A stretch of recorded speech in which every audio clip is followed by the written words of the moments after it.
All right. So we'll start off with the, as I call it, the correlation of the 5 sections, the situation and judgment. Intentionally, it's there right at the front, yeah. Because in my opinion, it's actually very important because that's the one section. The other sections, for example, if you get a low score, the others can pull it up. But this is one section on its own where if you get a poor mark, the other sections can't pull it up. Do you know what I mean?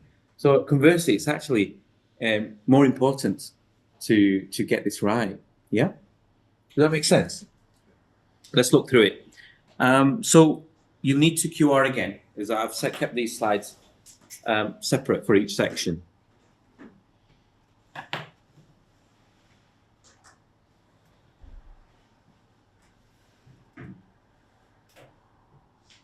The question I'm asking you is, what does situational judgment test? So keep typing away. I don't think it's going to come up straight away until I press the button. So don't worry. Oh, it is coming up. Oh.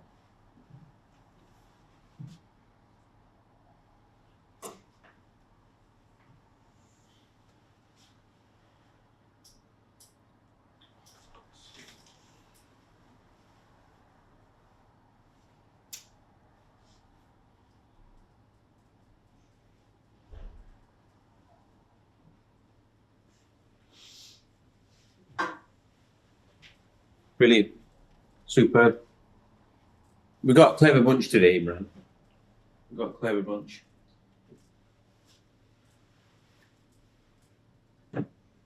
Excellent. Excellent. So well done. Super. Thank you. Guys at home, thank you as well.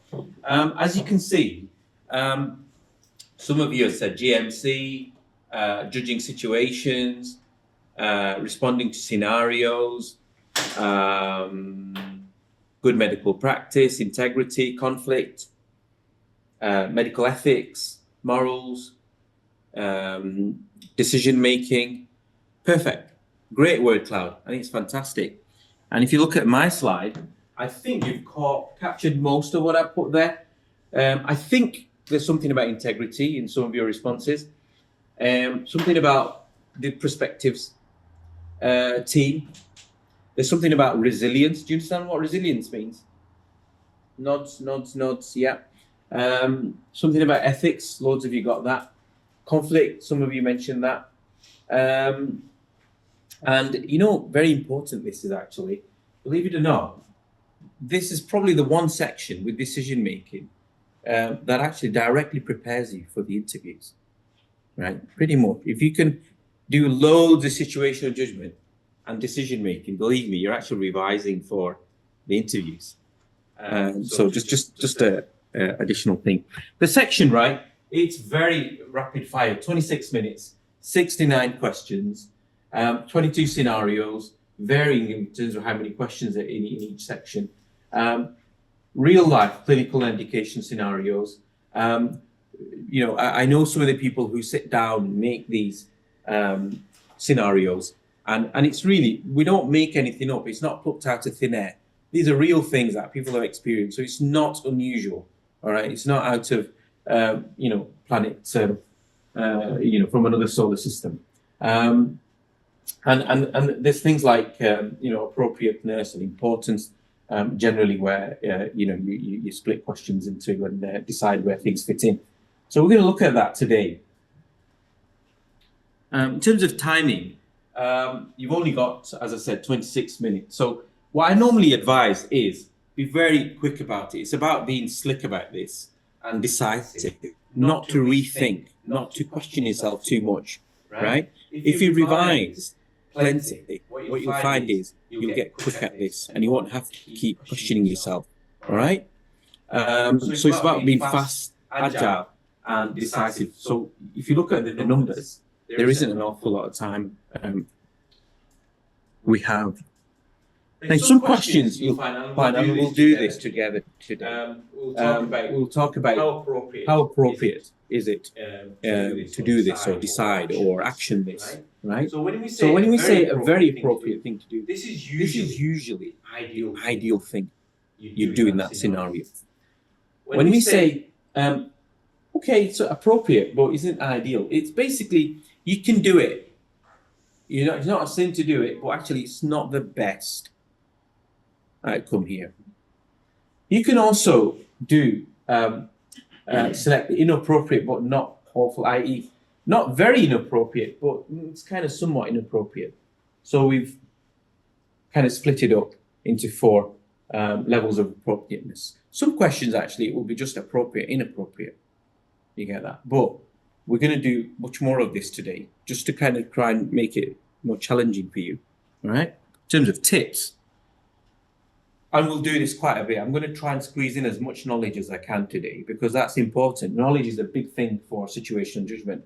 And you'll find the reason I said it helps you with your interviews is actually, you need knowledge. You need a certain amount of knowledge to do well in these sections. You can't just go in and take the test.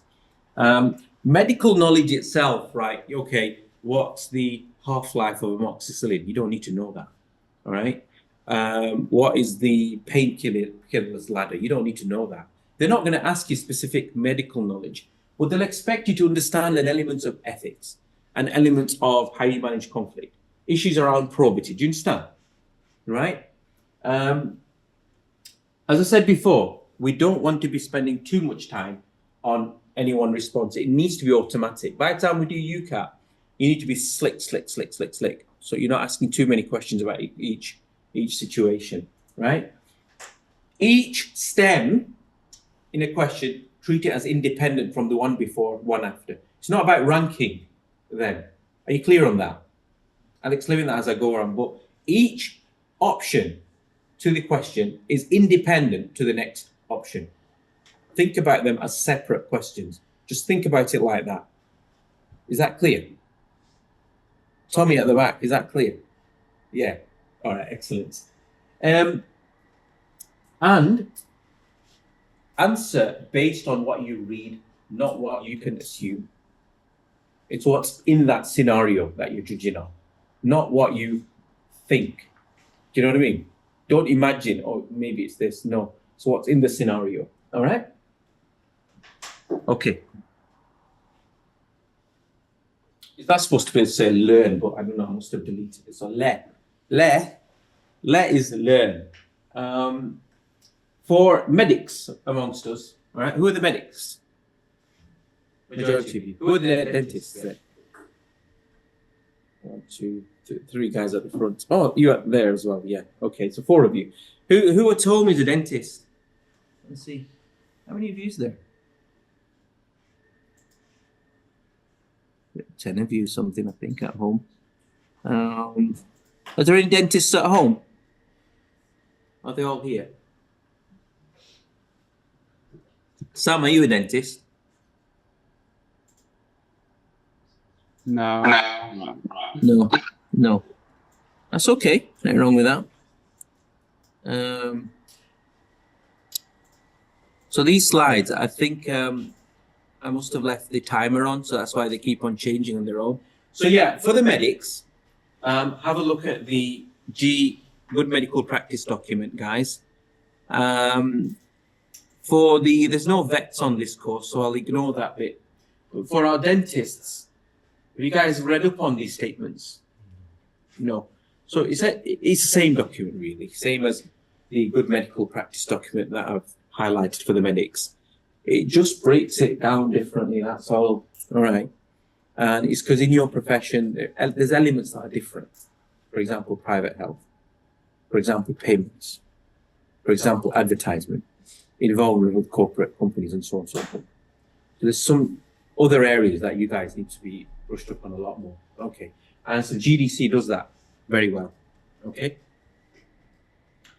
Why do I want you to do it? It's because one of the areas you'll pick up on is KSP, knowledge, skills, and performance.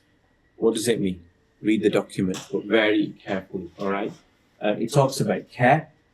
In all your thinking over situation judgment, decision making, you need to make the care of your patients your first concern. It's the frame of mind that you have in answering UCAT, all right? It's about staying up to date with knowledge and skills. It's about recognizing, very important this when it comes to safety, okay? Recognizing and working within your competence, all right? stay within your competence. When you talk about making the care of your patient your first concern, any decisions you make should be for the benefit of your patient as a priority. It should then consider the benefit or the considerations around your colleagues, their safety, professionalism around working with colleagues. Yeah. There's then something about yourself. All right. So really, this is your important bit: patient safety. Yeah. Patient safety.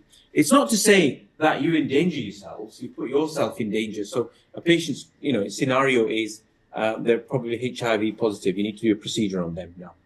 I'm not saying you don't think about loving yourself and, do you know what I mean? And keep protecting yourself. That's not what we're talking about. What we're talking about is the making sure that your patient that's come to you, right, you're doing the right thing for them. And of course, that means gloving up. That means PPE, so on and so forth. All that comes into play. But first and foremost, your consideration is your patient, looking after them well. Imran? You okay? Right, let's start some questions, right? So I'm going to give you bits of knowledge, questions, knowledge, question like that, all right? Is that okay? Just break things up a bit.